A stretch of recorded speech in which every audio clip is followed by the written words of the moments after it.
اوكي، السلام عليكم ورحمة الله وبركاته. معكم أمير سوري بحلقة جديدة، واليوم حعلمكم كيف تنزلوا ماينكرافت جافا مجانا. طبعا الطريقة جدا سهلة.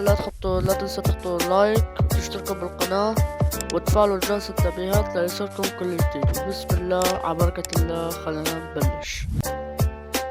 طبعا تفوتوا بهالتطبيق، موجود بجوجل بلاي. تفوتوا على التطبيق وتحط بحث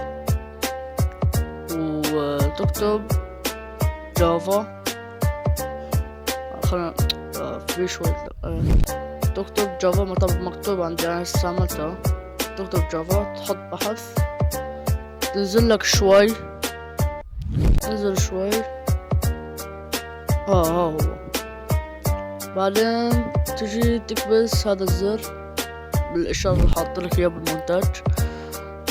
تكبس له، تفوت على طبعا هاي. لو شفت صور، شفت تعليمات،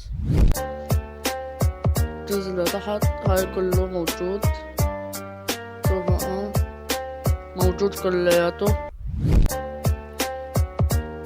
طبعا هدول ما يهمنا الحزن، عم نشوف الفيديو، عم نشوفكم الصور انه عن جد انه هاي جافا.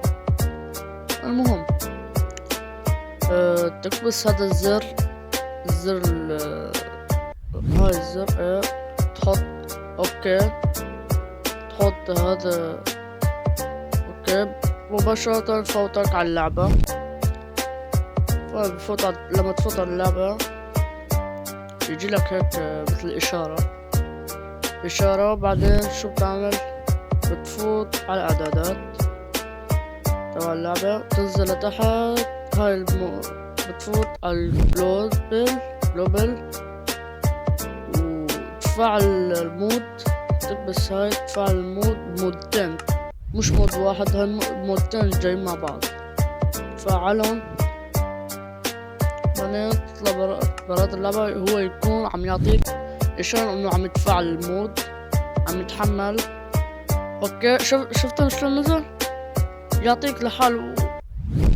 هذا شوفوا ماينكرافت جافا على القد، يعني لا بشخبطت ولا لخبطت. هاي ماينكرافت جافا. طبعا هاي مود تخليك ماينكرافت جافا. تكون هيك عرفنا كيف ننزل ماينكرافت جافا. لا تنسوا تحطوا لايك وتشتركوا بالقناة وتفعلوا جرس التنبيهات ليصلكم كل جديد. السلام عليكم.